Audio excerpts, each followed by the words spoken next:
continuing completed classics, fulfilling failed franchises, reinvigorating reviled rehashes. It's the follow-up Showdown with Paul Getz, Travis McMaster, and Lauren Pacorni.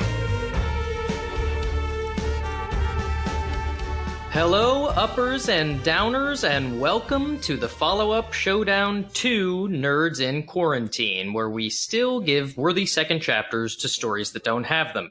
If this is your first time joining us, the way it works is we take a movie with either no sequel, or a sequel that, and pun definitely intended here, sucks, and each take a stab at coming up with our ultimate continuation that should have been. Now, today's going to be a little bit different. Travis and Lauren have opted out of this episode, and so my co-hosts today will be some old friends of the show, some follow-up Showdown all-stars, Steve Clemmons and Katie Hoyt. Thanks for doing this, guys. Yeah. Thanks for having us back. Forever and always, as often as you like.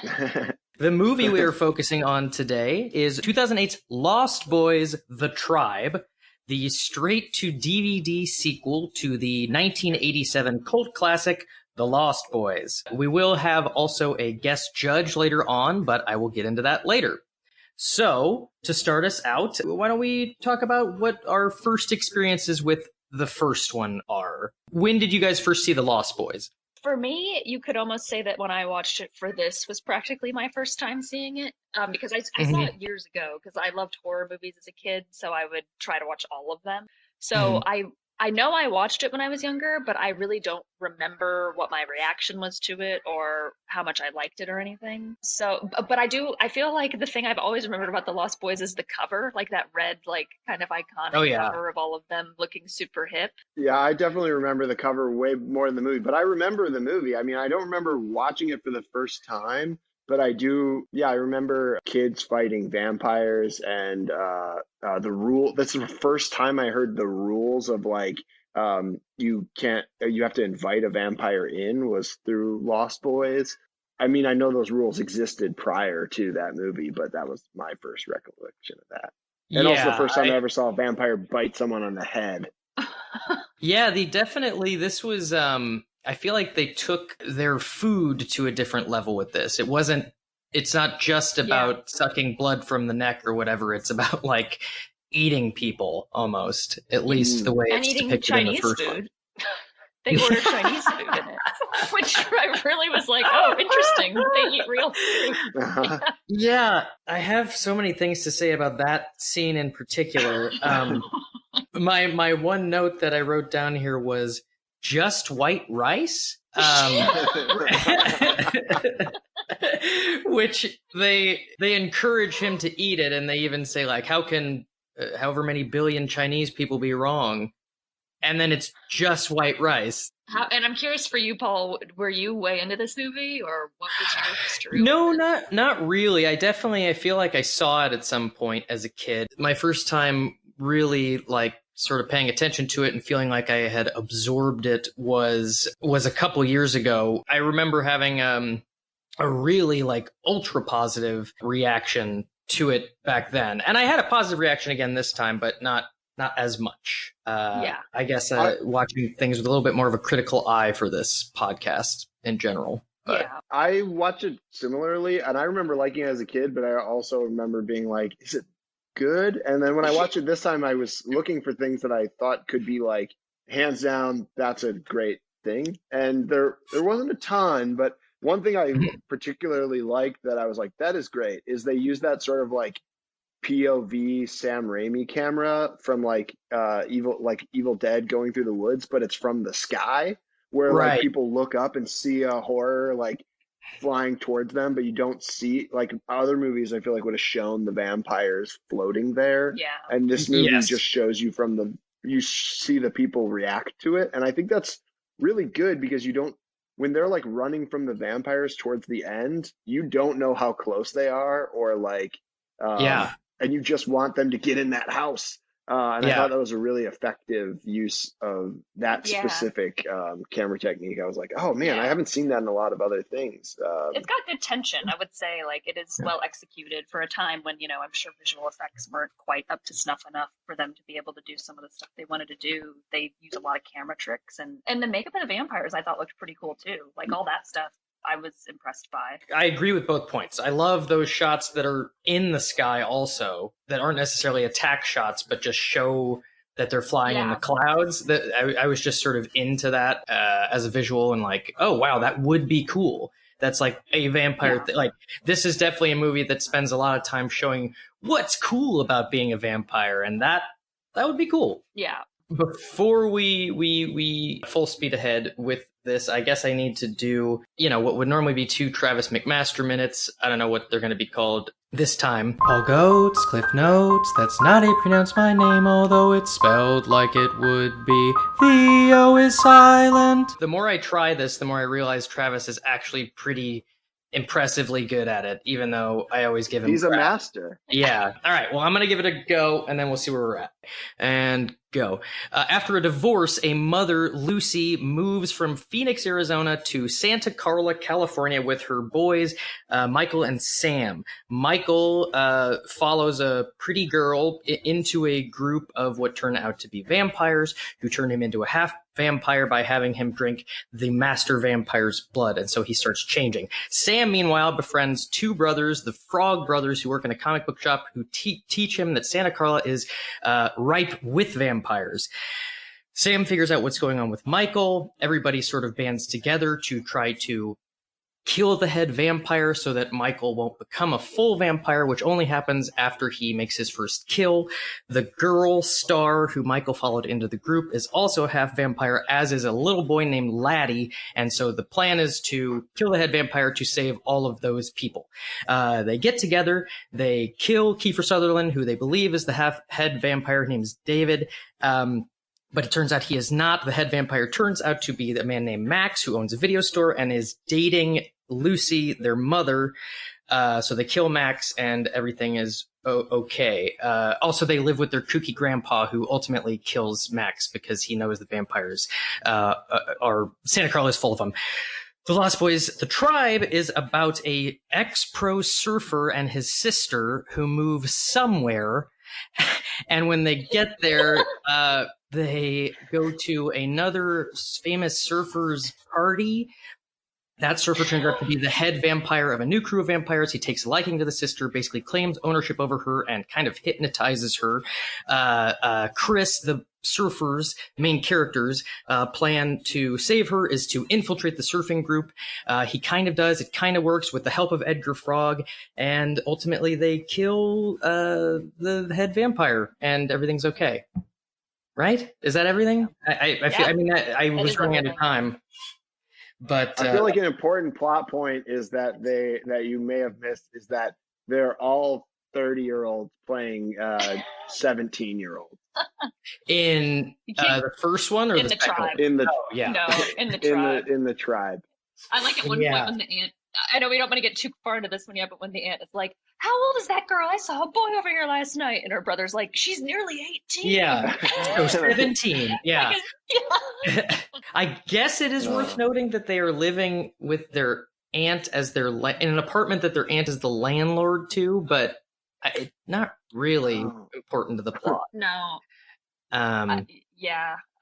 Did you mention that the brother and the sister both get turned into half vampires? I can't remember. I forgot that. Yeah, I said also. that he infiltrated the group, but didn't. Yeah, I didn't specify that he becomes a half vampire as well. I don't worry. don't think anything in that movie matters.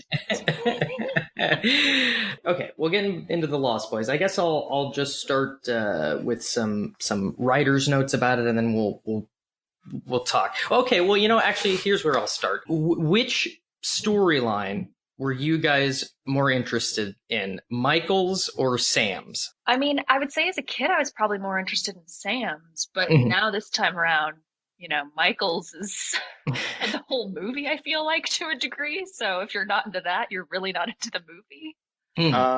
But Sam's hands down. I did. Michael's perspective is great because you get to see like, oh, isn't it cool to be able to fly and like this stuff, and you want to save this girlfriend character. But for Sam, it's like that moment when he calls the Frog Brothers and they're like, "Stake your brother in the heart, dude," and he's like, "No, he's my brother," and like you're like, "Oh, this is the movie. He has to save his brother," and like.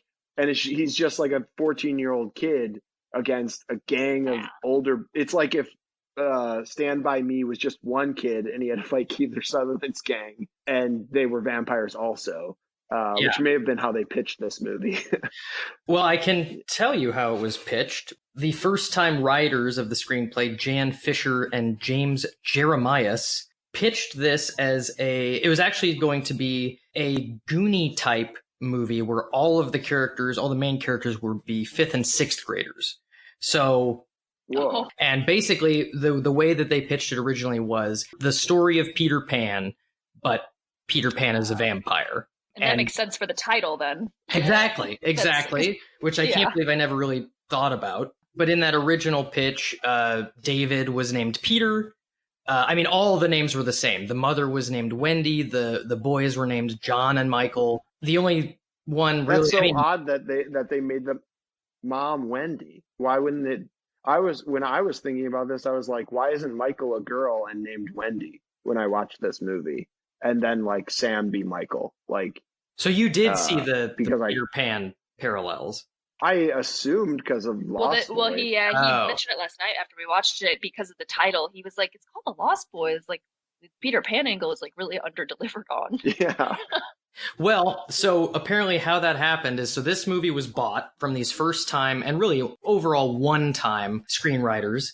Jan Fisher wrote an episode of The Golden Girls, but that's pretty much it otherwise. So this script was bought as that first iteration and was set to be directed by Richard Donner. But when pre-production lagged, he jumped ship to work on Lethal Weapon instead and gave it over to Joel Schumacher, who hated the idea and insisted that he would only do it if he could make the vampires teenagers because he thought it would be a sexier idea and more interesting.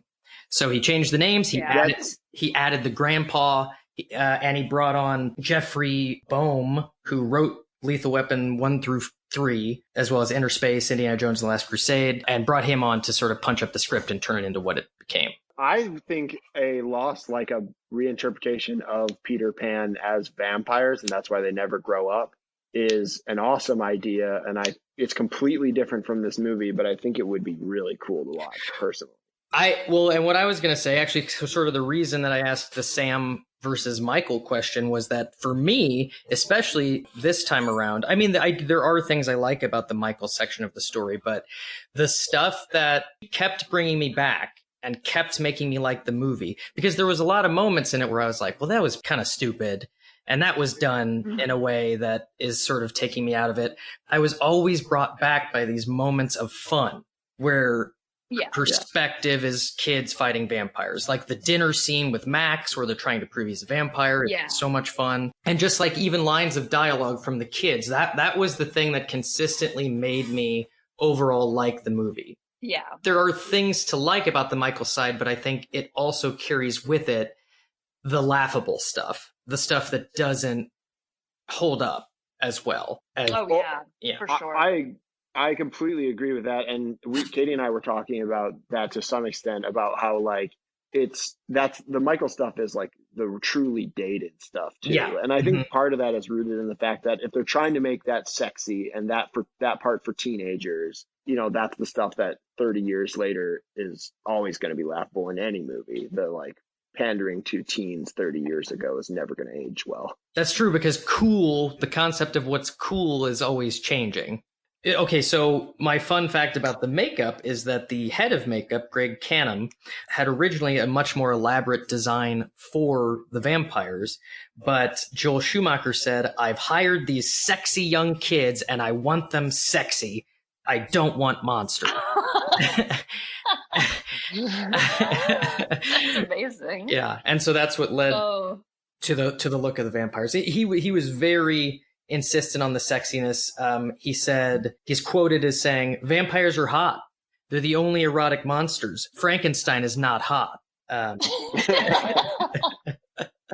mean, I love that because like this movie is definitely the first big one that I remember is like teen angsty vampires. Like Twilight is kind of a mixture between Anne Rice, but then because they're teenagers, this movie. Yeah, this movie is often credited as being sort of the beginning of sexy vampires, at least in cinema, for sure. So they are sexy, but I feel...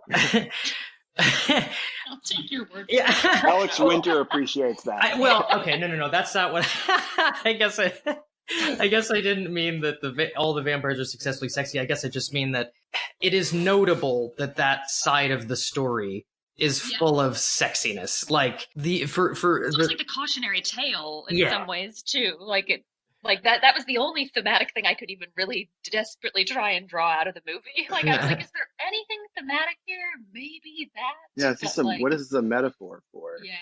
I feel like the Peter Pan version of it, where it's Peter Pan but vampires, would just have been better and more solid. Because really, with the sexy angle, you're kind of making two different movies, and it's kind of jumping back and forth between tones. I do like that the vampire stuff is dealt with seriously. It's a kid movie in some ways, but it is also a little bit scary and violent. But the sexy stuff is the stuff that just stands out as not working as well. The first example I can think of is when he goes back to their lair, which is very cool, by the way. I love their lair. Yeah. Yeah, very cool. He goes back to their lair and confronts Star, and she says she can't tell him what happened for some reason, which is never explained why. She can't tell him right then what's going on, and then they have sex. And then he wakes up the next day and the movie starts to move forward again. And it's just... I guess Joel Schumacher had to get his sex in there, and it probably wouldn't have happened if she had like dropped the bomb on him that he was a vampire. Yeah. So that's why she couldn't tell him, I'm assuming. Yeah, maybe it was written a different way, and they were like, this isn't working. We you know what? Just jump to the sex. I mean, Star in general, especially to be played by Jamie Gertz, who is just awesome, kind of a waste of a character. Yeah. So then some actor notes I have on this movie. Obviously, it's the first Corey's movie. So the beginning of that stint of Corey Haim and Corey Feldman tearing up the 80s. But apparently they bonded on this movie because they weren't allowed to go to the nightly parties held for the older actors. So they had to stay in the hotel room watching movies. Aww. But, and this kind of, this just makes me sad. I mean, a lot of thinking about the Coreys makes me sad. Yeah. But Corey Feldman apparently at the time struggled with drug abuse. He was fired from the movie for falling asleep on set because he was always coming down from cocaine binges. Oh my God. Yeah. But then was hired back once he apologized and swore to come prepared from then on and then did. So. Oh, poor, that sucks. It's a sad story. Yeah. And you can kind of tell though. Yeah. I mean, he's great for it. And I think that sort of jumping ahead a little bit into the tribe, and then even further ahead into the thirst. I mean, the Corey Feldman of it all. In the tribe, you really see like he's got something. Like, I mean, like it's kind of sad to look at him in 2007 or whatever and be like, oh man, but like, compared to everyone else in that movie, you're like, well, at least he's like has charisma. Mm-hmm. Yeah. Okay. Well, let me backtrack, and we'll definitely get to that. But my favorite fun facts about the Lost Boys. Do you either of you have a guess for how many times they say the name Michael? In the movie? Yeah.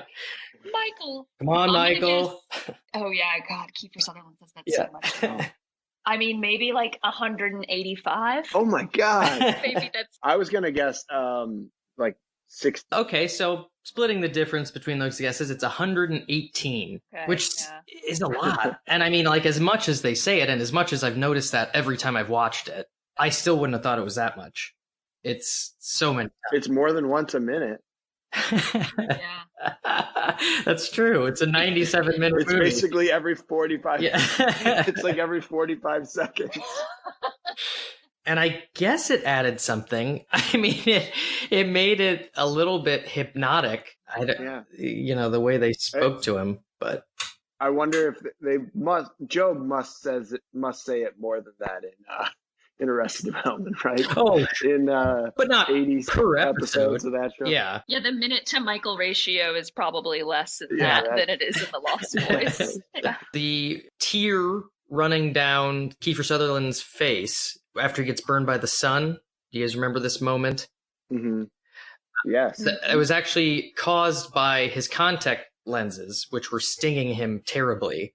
I think that is quite clear because that is exactly what I thought. Oh, really? When I saw it. I was like, why is he crying? For me, that moment, at least this time around, was very effective. It was just something that to me jumped out because it was like, oh, you don't really see that. You don't see vampires cry at things that hurt them, especially like sun burning them or whatever it is. But what I liked about it is it was like he cried and then he laughed maniacally. And I was like, oh man, this is a complicated cat right here. It's unhinged, yeah.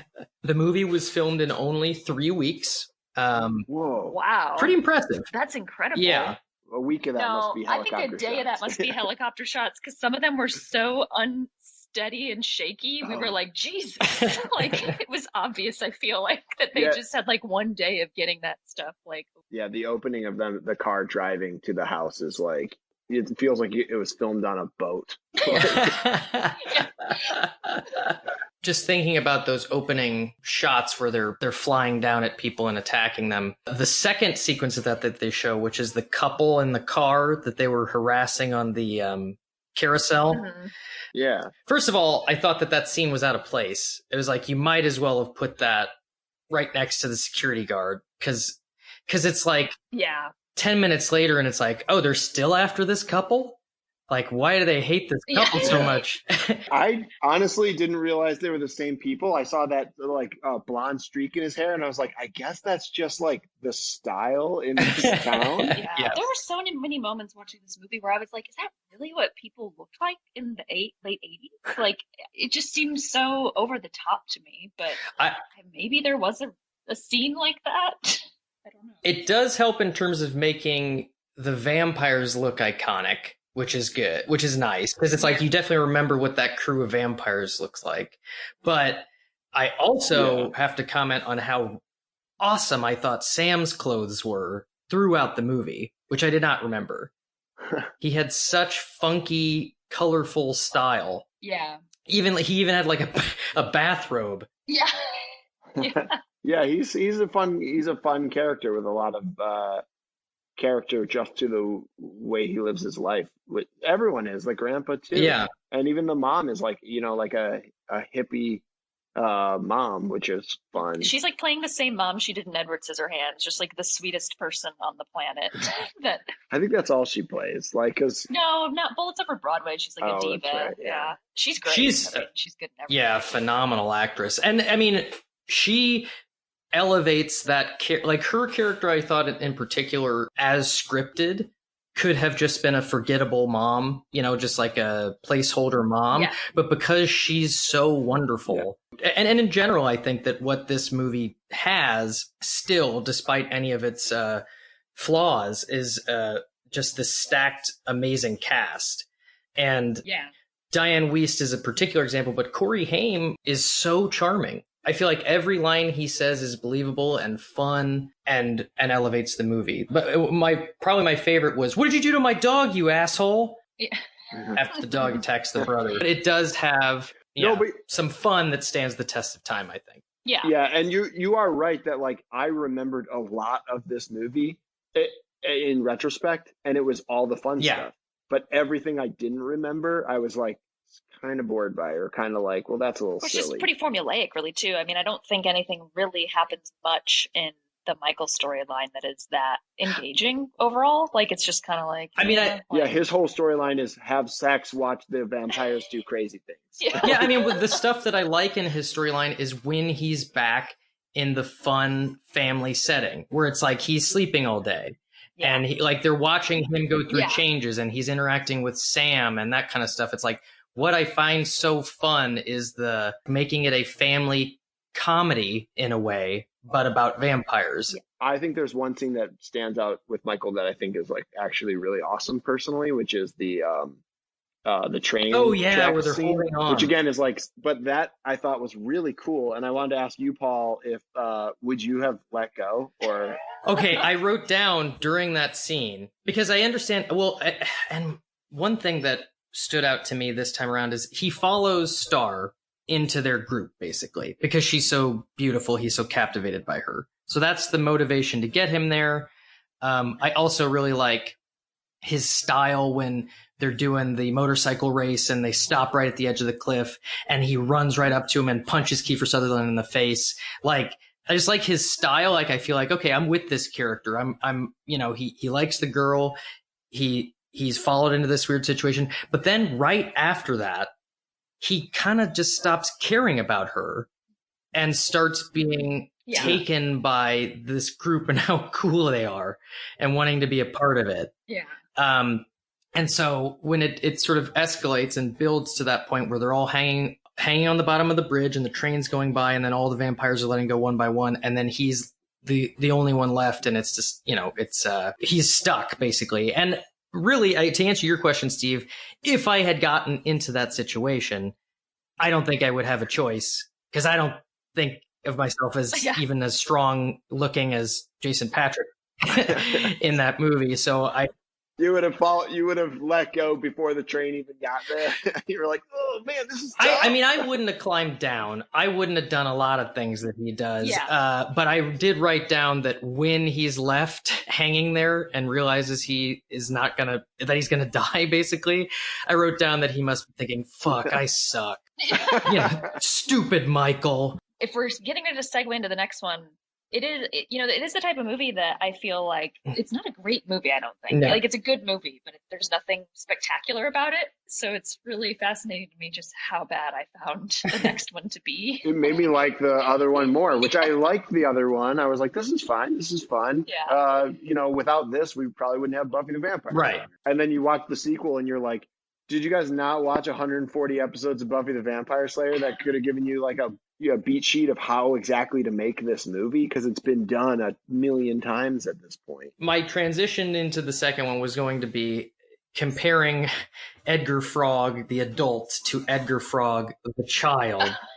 Because what is so fun about that character, the Frog Brothers in the first one, is that they are kids. Like, every single scene with them explaining vampire rules and walking around being serious vampire hunters is fun because they're children, which makes it silly. Yeah. And then so when you have nothing about that character change in the second one, all of those scenes are so boring and so just take themselves so seriously. And they're they're the main action then. What was before a fun stylistic choice on how you got all this vampire rules out there in the first one is now just blah. Yeah, and it's clearly I guess when they had the idea for the sequel, the only idea they had is that they needed to bring him back. That was what it hinges on to a degree. And I don't know that that's necessarily true for the sequel. But I get it, because I agree with you guys in that maybe the first one with the Sam storyline and all of that, it is maybe the best part of the movie. Mm-hmm. But I don't think that necessarily means that taking some aspect of that and having your whole entire sequel hinge on it. It's like they really thought all that stuff with Corey Feldman was going to be so funny and just it was just so bizarre to me that they felt like that was enough to make it they phoned in everything else. And that's and it makes all of it feel fun. Well, what I would say is that is the only aspect of the Sam side of the story, the fun side of the story, that they even sort of try at in the Tribe, whereas the rest of it is trying to follow up on the sexiness. I definitely think that you're right. I definitely think that they picked more up on the Schumacher thread of there need to be sex scenes, but that's also a trope of straight to video stuff. It wasn't very sexy, I didn't think. It was so it just puts a lot into perspective, and I think it's good to watch movies like this occasionally, because I feel like we always tend to watch everything with a critical eye. But then sometimes I'm like, man, I need to go easier on some stuff after I see a movie like this, because it reminds me how hard it is to. This movie reminded me how hard it is to make a movie, which is definitely an insult, I'm sure, to it, because it's just like, if you don't have good locations, if you don't have, there's no style, nothing to this movie. It's like flatly lit. But the locations, like we were thinking about the original, it's like it's got a cool house filled with a bunch of like antlers and taxidermy stuff. It's got a cool town that's basically one big nighttime boardwalk with like roller coasters. It's got a cool hangout vampire location, this awesome cave that used to be. It's got style, the first one. Yeah. Like, it actually has style, whereas this one has nothing. Well, and I can't even tell where they're supposed to be in the second one. I mean, I don't even know if they say the name of the town or if it's supposed to be the same town. I don't think they do. I don't think so either. And I know they make a point to talk about the vampire's lair in the second one and how it's not the mansion. It couldn't be the mansion because vampires like places that are dank and dark and full of human suffering and blah, blah. And then they show their lair. Yeah. Right. Like well, I'm like, exactly. My question is what is that? What is that layer? And then they never explain it. It looks kind of like a house and kind of like a silo. Or like some sort of warehouse that they got super cheap that they could pretty much treat like a sound stage and like dress however I guess they wanted. But I felt that way about the house party they go to earlier on. I was like, this house, like where the brother is having like sex in the shower with someone, and that house literally looks empty. Like it looks like a house that clearly they found that they were like, oh, we can get this location for like 10 grand for X amount of time, and it's like it's the most unmemorable location I've ever seen in anything. The way the movie starts, which is the surfer vampires killing another vampire in order to take his house. Was so. I just don't understand what we're supposed to take from that. Well, it felt like at some point in this movie they forgot about the surfing plot line at all. It felt like, and then they started doing like the motorcycle shit, and I was like, wait, isn't this a surfing movie? The only surfing plot thread that they followed is that he apparently broke the knee of one of the vampire thugs, the main character, but he was kicked off the surfing circuit because while surfing in competition, he busted out that other guy's knee, who he had a rivalry with. Oh, I did not. Yeah. Then the main vampire explains, after you broke his knee, we turned him into a vampire so it would heal. Well, this makes the movie so much better, Paul. I wish I had put that together. Yeah, I did not pick up on that. But yeah, I guess the surfing is so under-delivered on in general. Like, it's just like this thing in the background that like occasionally makes its way around. Yeah, also because that just makes me mad because I'm like, again, how old are these people? They're supposed to be like 17 and 18 and like he's had this whole backstory where he was a pro surfer who like ruined someone else's career and then moved back to the coast or something. Like I really like. Yeah. I'm just so confused as to where things are in like time and place and. I mean, the script is just a total wreck. The only scenes I wrote down, that are bearable are scenes in which they're having or they're making an attempt at some kind of offhanded, breezy dialogue where they're like joking. Like when it has nothing to do with the plot and they're just doing something like, ooh, we're having fun. We're in this new town. Like the scenes with the ant are a little bit better attempts at fun that are not linked to the plot because every scene that is about the plot is unbearable. Everyone vomiting exposition, sort of almost talking over each other to do it. Oh, there's one scene towards the beginning that's just we couldn't even hear what was happening. I think it was at the party, where there were characters like yelling at each other, and you couldn't understand either. I believe that is the scene where they establish the old surfing rivalry. Because I know what you're talking about. He's at the bar, and they start yelling at each other, and then he's like, "Oh, let's leave. Let's leave the party." So I totally understand why you missed that storyline because yes, I agree. That scene was like literally layered audio on top of audio. Yeah, you couldn't understand. It was very difficult to understand even a single word either of them were saying because they were talking at the exact same time. Yeah. I've never seen a scene in a movie like that.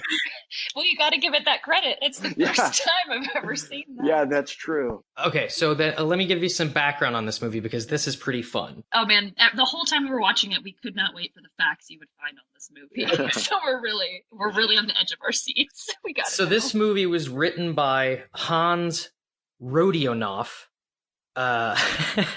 who Also wrote The Skulls 2, Deep Blue Sea 2, Oh. and National Lampoon's Bag Boy, whatever that is. I've never heard So of a real that. tour de force, this guy. Isn't the Skulls too? Doesn't it become that's like an erotic thriller, isn't that one Seeing of as those how movies? it's straight to DVD, that's my guess. Because in retrospect, now thinking of all straight to DVD movies I have had the displeasure of seeing, they all have that. They all have actors you've never seen before and will never see again getting naked and having sex scenes. Like that seems to be the baseline for these types of movies. So this guy, this genius, originally wrote a script about surfing werewolves titled The Tribe, which was turned down by studios, including Warner Brothers, for its resemblance to The Lost Boys. Then, Warner Brothers executives changed their mind when they decided to make this sequel, and then persuaded the Rodionoff to alter the script as a sequel, changing the werewolves to vampires. So he didn't even change the title. It just became Lost Boys The Tribe instead of The Tribe. Yeah. Wow. Which I really like because, and then moving into the next thing, this was directed by a man named, actually, I don't know if it's a man, PJ Pesquet, who also directed From Dusk Till Dawn 3, The Hangman's Daughter, which I'm now growing to suspect was once just a movie written by someone called The Hangman's Daughter that was then Yeah. turned into From Dusk Till Dawn 3. Yeah. Rebranded. I mean, this is definitely like this is the world we live in now where everything has to have some name recognition, that they will just be like, well, we have the Lost Boys, so we could just brand it with that and then Right. we can sell it that way. Like it's And a dismal state of affairs for the industry. And Dusk Till Dawn 3 also is like a Western that takes place like 100 years before the other ones. So it almost certainly has nothing to do with them. Yeah. Right? Like, Well, I didn't know that. Sure. so yeah, it's just the brand recognition. Yeah. The other movies directed by this guy were notable movies are Sniper 3 and Smokin' Aces 2, Assassin's Ball. So just, I mean, researching what these people are paid for, these are staples in the straight to DVD sequel world. Yeah. Like this is what these people are known Yeah. for and gotten for, which is crazy to me. But I guess maybe it all starts with them writing some script that is then altered into that, and then they go, oh, okay, well, I can now make a name for myself doing this. And that was why I was sad when watching it, because I was like, oh man, did they want to make this movie? Like, I guess for me, I was maybe projecting too much onto it and being like, oh my God, like no one sets out to make a movie like this, but it sounds like maybe they do. So that makes me feel a lot better, actually, that like they've just kind of turned this into a career and hopefully they make decent money doing it. It's good that somebody's working, I guess. It doesn't necessarily, Yeah. like, and it made a lot of money. This movie, The Tribe, yeah, What? well, I mean, for a straight DVD movie, but it was Warner Premiere, which I'd never heard of. Warner Premiere's highest selling DVD release of 2008. Performing so impressively that they immediately greenlit a third one, and it covered its $5 million production cost in the first 3 weeks of its release. Wow. But I like, though, is that Warner Premiere, though, how many things do they put out, I wonder? Like, is that the Well, only thing Warner Premiere put out so that year? They Then, or does that mean Warner Brothers in Well, general? Warner Premiere, which, you know, I'm sure, yes, a sect of Warner Brothers. It's like they have, what's their, they have an independent label as well. It's like, It might be Warner Oh, yeah, Independent, I that's- think, was something for a Right. while. right. That's what I'm thinking of. And so it's like they have that, which is their like artistic sect. And then they have this, which is their shitty sect. But the Warner Premiere itself folded after the law. I mean, not because of necessarily, but after the Lost Boys 3, The Thirst, because there were plans to do a fourth installment, but then that studio stopped existing. And I guess no one else can be trusted with the Lost Boys. So Wow. Corey Feldman originally for a while refused to do this movie, and then was convinced when they changed the script and made him a main character. He was supposed to have a cameo. Oh my God. Yeah. I mean, just the idea that he read this script and they were like, could you do a cameo in it? And he was like, absolutely not. I want to be in it way more than just a cameo is shocking. Yeah. Right. Because a normal, sane person would say, Right. no, I'm not in it. Yeah. I read your script. Or do it as little as possible. Like, just be like, sure, how much are you going to pay me? And like, Yeah, yeah. I'll come for 4 hours and you can pay me a Half eighth your of your budget. budget. Yeah. Well, and I don't know the story behind this. I didn't look into it as much as I should have, but I mean, I assume you guys noticed that the main vampire Shane is a Sutherland. Yes. Yes. I have no idea how far removed he is from Kiefer. He looks more like Donald than he does Keith. Yes, he is Sutherland. Kiefer's half brother, and so he is a Donald Sutherland's son, but from a different mother. Oh, I didn't Oh. realize. Okay, I thought he was Kiefer's son. So he. Me too. Okay, so he was actually Kiefer's brother. I thought he was like Kiefer's son or Kiefer's like nephew. I mean, or there's a something. pretty big age difference for sure. It seems like a son that Donald had perhaps later in life, and is not. Boy, Yeah, is he that not makes good sense. at acting. I felt bad about it. I was like, He's- oh Yeah. no. Yeah. He's like Tommy Wiseau level. Like, Oh. I'm like, would he have an accent? I can't tell. And But Yeah. without the passionate He's- outbursts, so bad. I would have at least enjoyed Oh, that to some extent. Whereas what I got was so dull. He was, to me, the standout as the worst performer in the movie. Because I feel like you were definitely supposed to be captivated by that character. And very much the Yeah. opposite happened Yeah. every scene. But also too, like the reveal when they're vampires on the beach in this, where the dude's like, "We're vampires!" Like, it's Oh, yeah. definitely Oh yeah. one of the funniest moments in either movie. Yeah. We're vampires. And he's Yeah. in the vampire makeup. And the blatant disregard for the way that the vampires looked in the first one in this. It's like they don't even try to match that. Yeah, exactly. They go for trying to do Buffy. and that looked cooler in Yeah, the first agreed. one. Yeah, that's true. It does totally look like Buffy, and it's also just like what they did looks way worse than the original. Like it's like why? Yeah. Like, Oh my I god. don't understand the decision. I making there. hated Shane, the It main had- vampire's teeth at the end. Whereas like they gave him those teeth that Yeah. I've now seen, I think, in so many low budget horror movies that are like teeth layered on top of teeth for no reason. Yeah. Because that's not what vampires' teeth looks like. That's like it's never has been, and it's never been in this franchise. No. There's also within the first 15 minutes of the movie, I thought that the main two were brother and sister, and then all of a sudden I was like, wait, are they, because of just how they were interacting with one another, I thought they might be a couple. Like it was just so bizarre that I like couldn't even figure that out while watching it. But I was like, wait, how do these two know each other? Yeah. Like, are they related or not? It was really bizarre. It's just very confusing and disorienting to like experience. To think that this was like the most purchased DVD of 2008 Yeah. or whatever, like By January 2011, it had sold 1,250,000 copies. I felt bad about giving it a view on HBO Max, so I can't even imagine committing to buying it and having a physical copy of it forever. Yeah, I also felt gross watching it on HBO Max. Especially, I am linked into your guys' HBO Max, so your account now has 2 viewings of that, as well as one of the Thirst, Yeah. which felt even grosser to me. I can't believe you went that far I into wasn't- it, the Thirst, as though the second one was so good. You were like, "Man, I gotta go to the Well, I third." wasn't excited. Like, I was kind of excited at the beginning of the Tribe, but then it made me feel so Yeah. gross that I was like, once I started Thirst, it was like, but I will say, I think the Thirst is better, marginally better.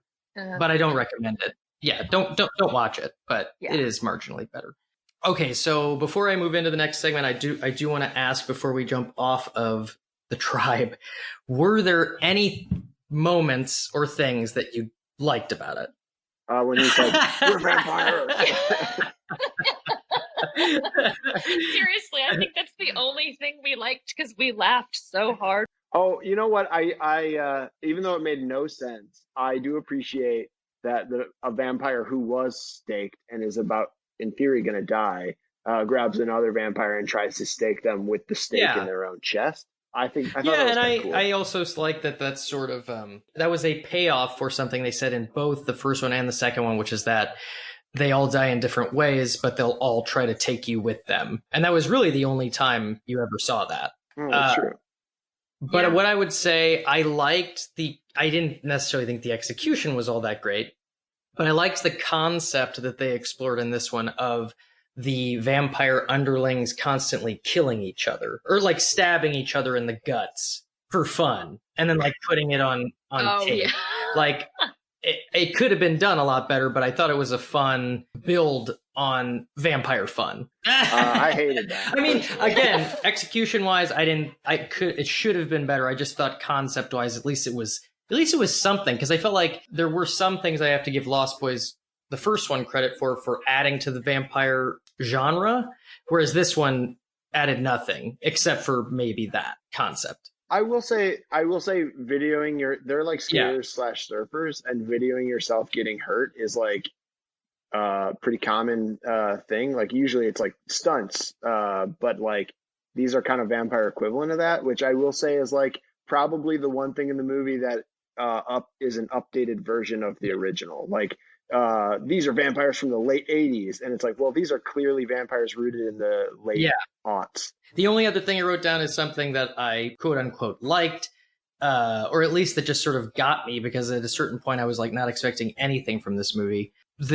When she wakes up in the house and she's been left alone and she's a half vampire now, and you watch her like pacing the room. They're filming it through the window that's in the door.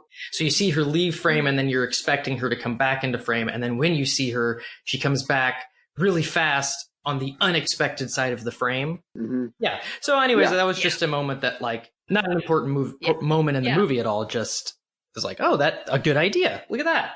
Yeah. Mm-hmm. All right. So then jumping into the questions that preface the pitches, should this movie have a sequel, The Lost Boys? I think it's fine for it to. Like, should it? Probably not. I mean, I think if it was going to have one, it probably should have been like a couple years after the first one. Yeah, exactly. I'm sorry, I just had this vision of the screenwriter being told to just rebrand this as a Lost Boys movie, just doing a find and replace all with werewolf to vampire in his script. Is there anything that would make more sense as a werewolf? Like maybe the stabbing each other? The full moon when they're surfing, maybe? That would have made more sense when they were werewolves. Well, and in this, they go out of their way to establish that it doesn't have to be a wooden stake, that you can just stab them in the heart with any sharp object. But I guess they kind of established that in the first one without saying it, because Kiefer Sutherland is killed by the antlers. However, supposedly the sequel that Joel Schumacher tried to get made in the 90s, which would have been called The Lost Girls, was about David, who had been impaled on a pair of antlers and didn't disintegrate. It was about him surviving, which doesn't make any sense because the head vampire is killed at the end. But then along with the release of The Tribe, they released a comic book miniseries called The Lost Boys: Reign of the Frogs, which bridges the 20-year gap between the films, and in it, David creates Shane, the head vampire, in The Tribe. Oh. So in case you had big lingering questions. Okay. Well, there is also a 2016 comic about Michael, Sam, and the Frog Brothers protecting Star from her sisters, the Blood Bells. So maybe that was sort of based on the original premise of The Lost Girls. I don't know.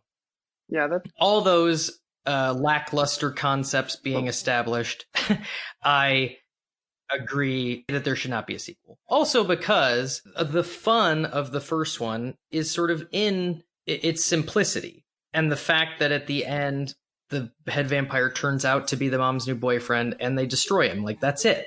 It is I agree that it's a really simple movie. And particularly, I was saying too, I feel like if you made this movie now, there'd be like this like studio note of like, well, we need Michael to now be the man of the house, you know, because like their dad's out of the picture, and like we need to, you know, like make sure that he feels like, you know, he has this responsibility to his family. So when he starts to put them in danger, it's like crushing him. And I did write down, what is up with this divorce? Because the only time it's referred to in any way other than just mentioning it is she says, one of the reasons I divorced your father is because he didn't believe in the closet monster, as like a band-aid to the kid being scared of monsters in the closet, which he seems happy enough about. So I was like, boy, did they just hate their dad? I mean, like, and if they did, fine. It's just they don't. That's another thing I think they would do now is essentially like be like, oh, the dad was like emotionally abusive or something, and now wouldn't you know it, his son Michael is getting like tied up with these guys who are like manipulating him into doing this stuff. Like the only reason. Well, and Max references like, "Oh, I'm not trying to replace your father." Like that's the notion that both he and Lucy put on why he's acting out and talking about vampires and stuff. They just use it as like, "Oh, well, you're upset about the divorce," but it's treated so carelessly earlier on that stuck out to me as something that was strange. Okay, so then, normally I ask sequel or prequel. My answer to that would be, I guess, sequel, just because I like the simplicity of the story. I'm not super interested in any of the backstory. Like, I feel like where I become interested in the story at all is with and because of these main characters.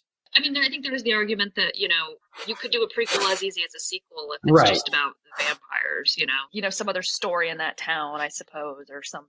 But yeah, I agree, though. I don't really think it's... Yeah, I mean, seeing as, at least for me, and I think Kiefer Sutherland does a good job, but I'm less interested in that part of the story than the family. So maybe you could do a prequel about the divorce.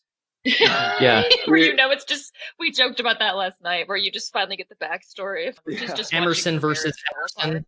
Yeah. As mentioned before, we have a guest judge today. His name is Brooks Hall. He is a writer, actor, self-proclaimed partial clown, and an occasional collaborator of mine, as well as a great guy. Brooks, thanks for being here. How are you? Hey, good, man. Thanks for inviting me. This will be fun. I'm a huge Lost Boys fan. I saw it when I was 12, and kind of a funny story. My parents every Saturday night would have a babysitter, and this one babysitter I had a huge crush on. And one of the nights she came over to babysit my brother and I, who's 2 years younger than me. She turned on HBO, and, Saturday night back then, I think it was channel 15, was like the movie came on at like 8:00 or 7 or whatever it was. And, the lights are out. We're watching HBO, and The Lost Boys comes on, and I'm 12. And there's a scene, I think, when the vampires on the beach walk or some part in the film, early in the film, they have their motorcycles.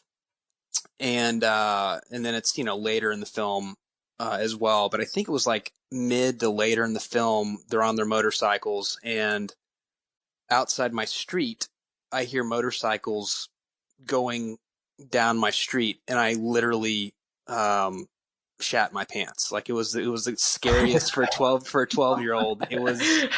It was horrifying, and I wanted to be the cool kid for my babysitter, but I think I just ran out of the room and literally ruined my underwear because I was that scared. No, I mean, everything about that film, it all, Joel Schumacher isn't one of my favorite directors, but I think he just knocked that out of the park. I love horror gothic vampire flicks, but it's one of the few vampire movies that it doesn't try to give any humanity to these teen vampires at all. I mean, they're just killers on the loose, which is kind of funny. I mean, it's like a horror comedy, but anyways, I'll stop talking. I mean, Paul knows I love the film, so.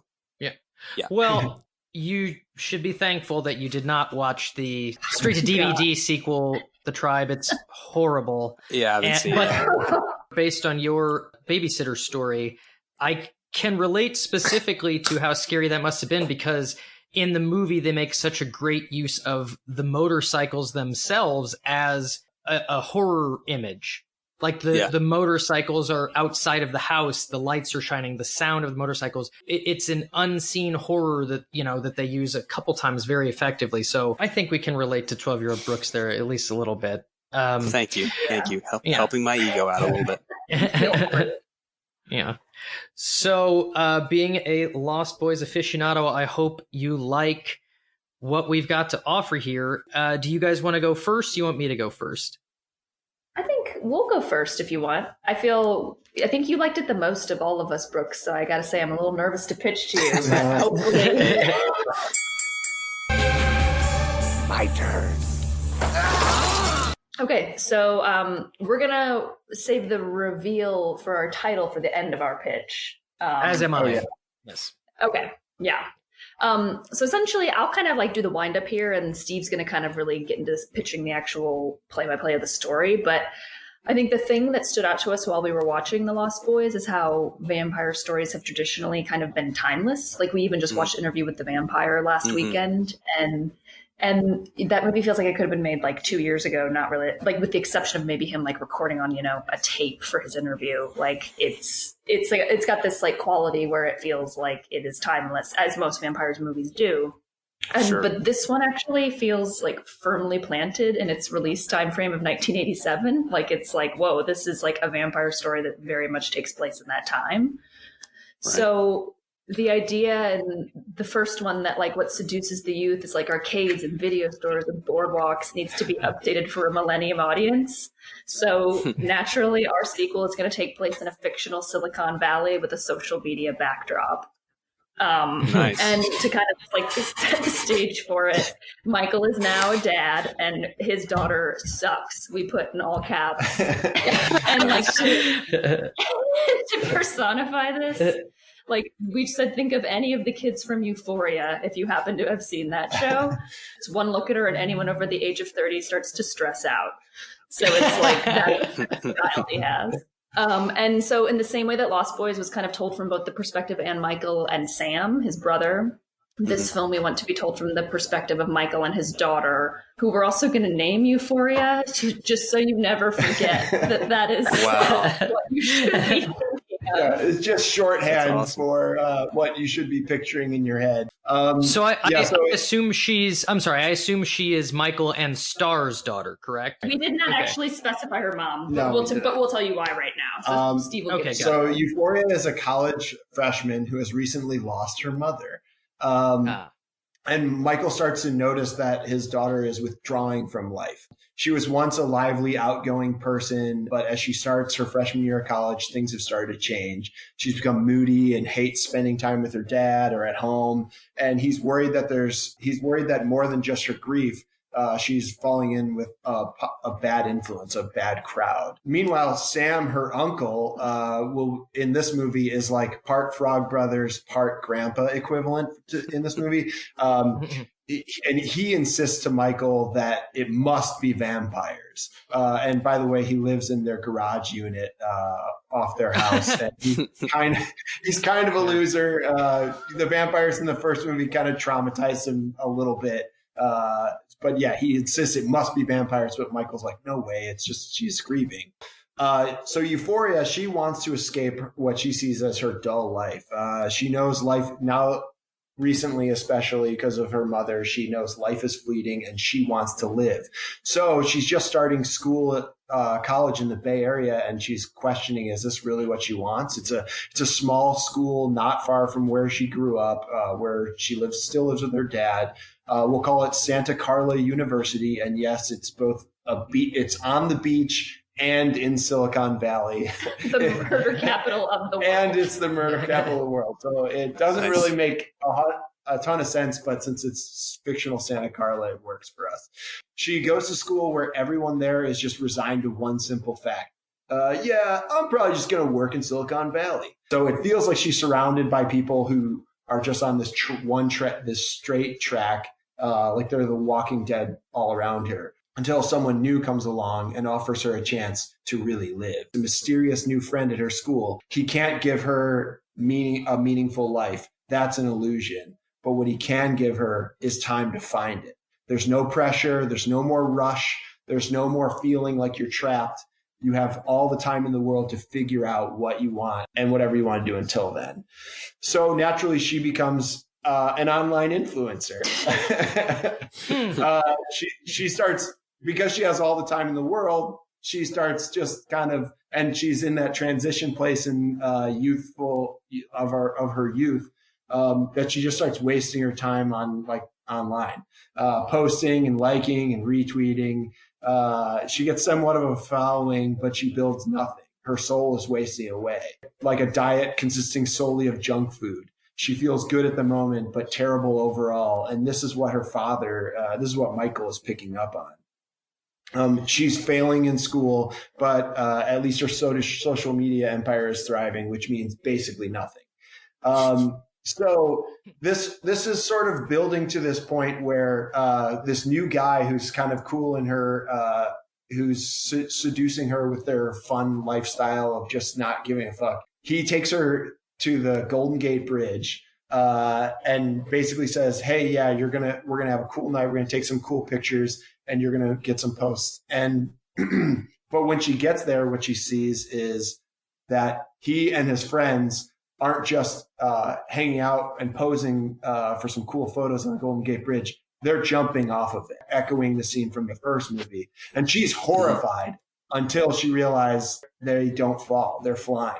Her Uncle Sam was right. They're vampires, and the time has come to join them. And she, of course, is like, this is awesome. And she initially drinks their blood and becomes a half-fire vampire like them, but then through the course of the movie, has a similar journey as Michael in the first one to realizing, oh no, this is bad. I don't want this. And it all builds to a ending that echoes the original with Michael, Sam, and Euphoria, all sort of Home Alone style booby trapping their house to prepare for an onslaught of vampires, modern vampires. So we just jotted down a few notes of things we thought would be fun to see in a Home Alone style vampire traps. A chandelier made of all wooden stakes to drop on them. I like the idea of holy water ice cubes that they throw on the ground like marbles, and the vampires are slipping and like falling down. And ouch, yo! That's probably a little too wacky. Getting a priest to bless the fire sprinkler, and basically just a lot of holy water for the most part. So, but in this final battle at the house, the cool vampire fights Euphoria because she's a half vampire. So it's similar to the Kiefer Michael battle, but different location. So hopefully still fresh and fun. They do a battle while Sam is running around the house with Michael, setting off the awesome Home Alone style fire traps. The other vampires corner Michael at one point, and Sam tosses him the bottle of vampire blood, which they stole off one of the vampires that they killed. And they're like, you know what you have to do, Michael. And Michael chugs the whole bottle of blood, and he turns into a vampire too.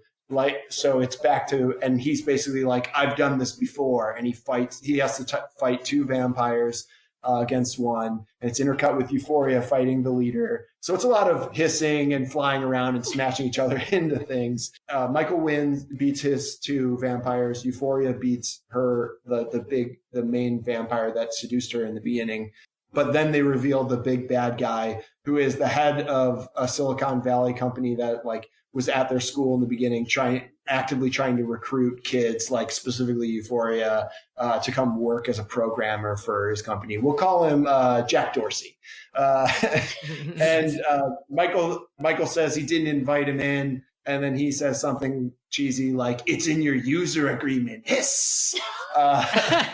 So he claims to be a proponent of free speech and smashing the system and disrupting, but at the end of the day, he's really just a businessman, and his business is blood. And that's when he grabs Sam and bites him in the neck, and he drains him. And Euphoria flies at him, attacking him. No, Uncle Sam! And Michael is also a vampire still, so he flies at him. And then it's two vampires on one again, but this vampire is impossibly powerful. And he's easily tossing them around and fighting them, like, laughing while he's doing it maniacally, because they stand no chance. And he gives a big speech where he tells them they don't stand a chance against him. He's been draining people for years, sucking the life out of them without ever having to spill a drop of blood. And of course, he's talking about his company, psychically zapping them. And then right after he says, without ever spilling a drop of blood line, a voice from behind him says, until now. He turns and stabs. Sam is a vampire because he's been bitten. He stabs him in the heart and kills the main vampire. And the day is saved, but they all haven't yet turned back into humans. So as the sun starts to dye the sky blue, as the rising sun is approaching, Sam and Michael ask, "Are we going to turn back? We killed the main vampire. Are we going to turn back to humans?" And Euphoria walks out into the rising daylight. It's not yet day, but it's getting there, and she just says, "We will," and that's the end. So we have like a lot of social commentary in there mixed with a lot of absurdity. What is the title of this? Oh, yeah. I forgot the title. So You go ahead. no, you can say it because you found it. Lost Boys Fang, but Fang is spelled Faang. So which is an acronym used for the big Silicon Valley companies: Facebook, Apple, Amazon, Netflix, and Google. Their nickname is Fang. And we were like, yeah, That works perfect. vampires have fangs. Yeah. Equal parts cheesy and equal parts Applicable. Yeah. I'm at a loss for words there. That's pretty extreme, pretty awesome. I like the cliffhanger ending, the sort of like open to interpretation ending. Yeah, we were trying to get metaphorical with it. Like, will society ever pull themselves out of where we are with Yeah. social media? Who knows? Well, also, you kept commenting on how insane the name Euphoria is, but I don't know who the mother was, I guess. But if it was Star, not too far of a leap. That's true. Yeah, that's we'll say true. it was Like Star. We Star. hadn't thought about who the mother was, but it Yeah. does make sense that it would be her. It's an old family name, Michael. Yeah. Okay, well, I'll roll into mine.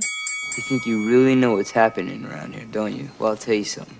You don't know shit, buddy. This is about 10 years later, 10 to 15 years later. Both Lucy and Sam have moved out of Santa Clara. So while they might have appearances in the movie, like with phone calls and stuff, they're not a part of the main plot.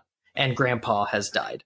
Michael and Star are married with 2 boys of their own, John and Arthur. Arthur is 6, John is 10. Laddie, the little boy who was a captive of the vampires in the first movie, is now a grown man, played by Leonardo DiCaprio. Brilliant. And Brilliant. I like where this is going. Thanks. And their next door neighbor, who has recently adopted a young girl named Cassidy, whose parents, under mysterious circumstances, lost her parents. Turns out, getting right into it, that Cassidy is a vampire. One night, Cassidy visits the boys, John and Arthur, outside of their second-story window. Artie, as he goes by, is mesmerized by the little girl's ability to fly and tries to wake his brother, but John refuses to be bothered. John goes back to sleep. Artie joins her for a night out. The next morning, while Artie sleeps in, John tells his parents about Artie trying to wake him up to see the flying girl the previous evening. Expecting them to laugh it off, Michael and Star instead become deadly serious, because this sounds familiar. Nice. After talking to Artie, they invite Laddie and Cassidy over for dinner, sort of mirroring the Max scene with the garlic, where they're sort of trying to get a read on her. They take Laddie aside and tell him their theory that she is a new head vampire in town. He refuses to believe them and storms out with her in tow. That night, Cassidy comes back to the boys' window again, but finds that John this time has them locked and is keeping watch over Artie. She leaves them alone, and they watch her leave with a small group of other children. Ooh, creepy. Thanks. Laddie begins to notice some things that concern him about Cassidy, so he sort of starts to believe the theory. Annoyed that her adoptive father is onto her, she notices that he is attracted to a woman in town and turns her into a vampire in hopes of bringing him over to their side, sort of almost like as Star was to Michael in the first one. She is the bait to Laddie, and it works. Meanwhile, Michael and Star are dealing with Artie going through the familiar changes of being a half vampire like Michael was. They seek out the Frog Brothers, who are still in town, for help. Not only have the Frog Brothers grown into expert vampire hunters, but inspired by Michael's hesitance to embrace vampirism back in the days of the first one, They have built a half-vamp rehabilitation center of sorts, like a, it's like a lower-end operation, but it's where they help people struggling to fight the vampirism in their blood. Apparently, they originally built it with the help of Grandpa, who used his taxidermy resources / access to terminally ill animals to get them started with a blood supply that's been a steady stream of food for these bloodsuckers. It's been running for a while now, and they've been trying to locate the head vampire so that they can end it all, but they haven't been able to yet. Michael asks why they never did anything normal with their lives, like become cops. The brothers scoff at this idea. Cops. The Frog Brothers confront the vampire kids one night, whose group has now grown in size since we last saw them from Artie and John's window. They make their pitch to the kids that they can bring them back to their rehab center and sort of help them, but the kids are unmoved and seem really cold about it, especially Cassidy. Finding themselves flanked on all sides, the brothers have no choice but to defend themselves. What follows is a sequence of the grown-up Frog Brothers fighting a small army of children. Police arrive to break this up. The frogs lose the battle but escape with their lives. The police, however, do not. Cops. Anyway, the Emersons now find themselves with a family of vampires next door now that Laddie and his vampire lady are inseparable. They decide that it might be best to move from Santa Carla after all this trouble. A decision that does not go over well with Artie, who has grown to absolutely love Cassidy and would miss her too much. So that night, Artie runs away, and John goes looking for him. This brings John face to face with the vampire crew. Here it's revealed that Cassidy is hundreds of years old. Artie loves her for giving him the yummy drink that makes him feel good. She offers it to John, telling him that he never has to grow up. John replies that killing people seems like a pretty grown-up thing to him. And she says, don't knock it till you tried it. Michael and Star discover that the boys are missing, and they go to Laddie for help finding them. He and his new girlfriend are acting weird. Laddie invites them in and offers to make tea for everyone. Star is the first to try it, and her behavior very quickly begins to change. She starts to get really sexy with the vampire couple, asking why it feels so good and better than it ever did before. Laddie comments, because Max was a child, Cassidy is an ancient. So basically her blood is far more powerful and potent. Oh, I see. Michael observes enough not to drink the tea, but instead asks for a glass of water, which he blesses before throwing it in Laddie's face. He grabs the still changing Star and locks her in the bathroom or some room, a closet or something, while he prepares to take down the vamps. He dispatches both of them, first the lady, then Laddie himself, but then is left to face Star, who is crazed and hungry for Michael's flesh. He can't bring himself to attack or defend against her, and just as she's about to dig in, she can't bring herself to do it either. Moving back over to the kids have come to an orphanage, where the plan is to kill the adults and recruit the children. Artie is set to make his first kill, while John is being pressured to drink Cassidy's blood. But it turns out the Frog Brothers have anticipated this and set up an ambush. They activate enormous UV lights, creating a perimeter that the kids can't walk through. Cornering Cassidy, the frogs offer to let her go if she'll leave Santa Carla, saying that they'll care for the children and she can build a new kids club somewhere that's not in their town. She says she won't leave without Artie, to which Edgar replies, not gonna happen. So then Cassidy freaks out, sort of lets her true power show, killing Alan Frog, and then turning to kill Edgar. Artie is the one to stop her from going further by agreeing that he'll go with her if she'll save Alan. So she does so by feeding him her blood. We see her cut open her arm and feed Alan her blood, which heals up his wound. And then Cassidy and Artie, fly off together. Months later, Star and Alan are now enrolled in Edgar's rehabilitation program because they're still half vampires, and peace appears to reign in Santa Carla. Artie returns home and brings Cassidy with him. Michael brings them both to the rehab center. Star is overjoyed to see her son, but the Frog Brothers are shocked to see Cassidy. Michael encourages Edgar to keep going with his lesson, But Edgar argues, but she's a vampire. To which Artie says, no, she's an Emerson now. And that's the end. I call it The Lost Child. Oh, Yeah. nice. So they're little ankle biters. Yeah, and she, I guess, is sort of won over by the... I was like, thank you very much. Try the veal. Yeah.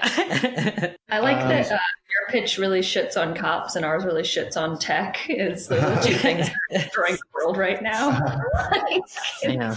It seems like these are very much pitches of the time in which we exist. Well, that's part of the Yeah. thing. That's part of Lost Boys, I feel like. Yeah, I guess that's true. Yeah, I really like your rehabilitation angle, like the idea that the Frog Brothers have expanded their, empire into like that as well, which is pretty cool. I also like using that to sort of address the idea of whether or not there's been vampire activity in all this time between the movies, and that there's sort of like has, but they're on top of it. Yeah. Yeah. So are we doing a drum roll, or how are we going to do this? You're welcome to present it however you want. Well, I thought they both sucked. No, I'm kidding. I thought they're both really creative. I love the booby-trapped house in the first one, and the holy water ice cubes.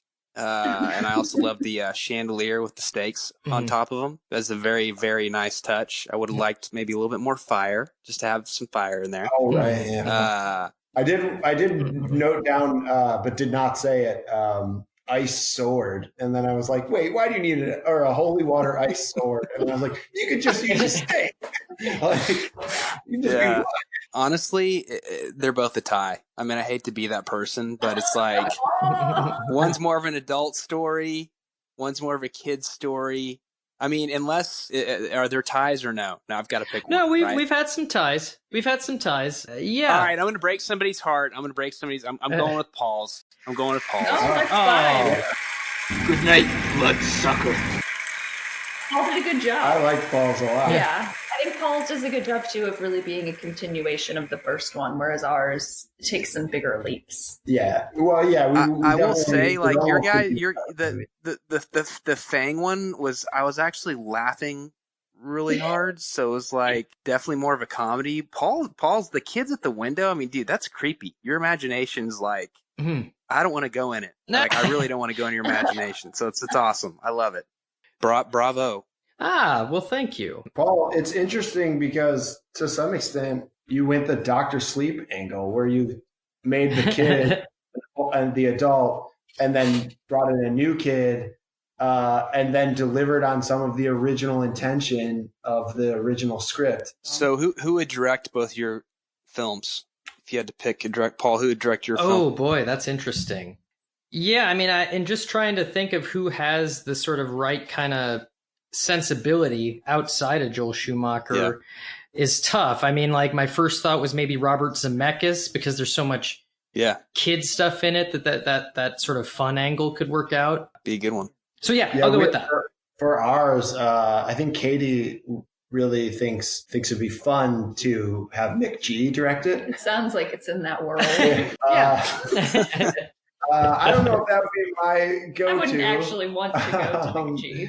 But Fincher, the Fincher would be good. Catherine Bigelow, they're good. Yeah, those were actually the two that I was thinking. Where I was like Catherine Bigelow, or because I don't know if either of them could do holy water ice cubes and pull it off. No. Mick G could. There are those goofy sequences in Home Alone, but those are pretty expertly directed movies. Maybe you bring Chris Columbus back. That'd be awesome. I would be very happy with Chris Columbus directing. I don't think Chris Columbus could do the edginess of it, though, could he? We'll just set it at Christmas, and then it'll totally be a Chris Columbus. Oh, yeah. Christmas cool. Yeah, Christmas vampire. Actually, a lot of... How about Shane Black? He loves his gory Christmas action stuff. I mean, that checks a lot of those boxes. For sure. And I think he worked a lot with Warner Brothers, right? So perfect, because Lost Boys is a Warner Brothers property. Oh, yeah. They definitely let him direct it for sure. So it took a little while to get there, but I think Shane Black. Yeah. There you go. Cool. Well, this was fun, and thank you for doing this, Brooks. I hope you got a little bit of fan fiction delight from hearing some versions of what could have been definitely both were a better part 2 than the part 2 and 3 that exist. Avoid the sequel like a vampire avoids sun. There you go. I will do. Well, that was that was fun. Thanks for inviting me, and it was fun reliving the 12th year. It was very traumatizing that night. So it was good. It's good. Well, it's good to have that story out there. Hopefully, your babysitter. It's not. It's not good to have the story out there. So it's just definitely not. I don't know why I did this.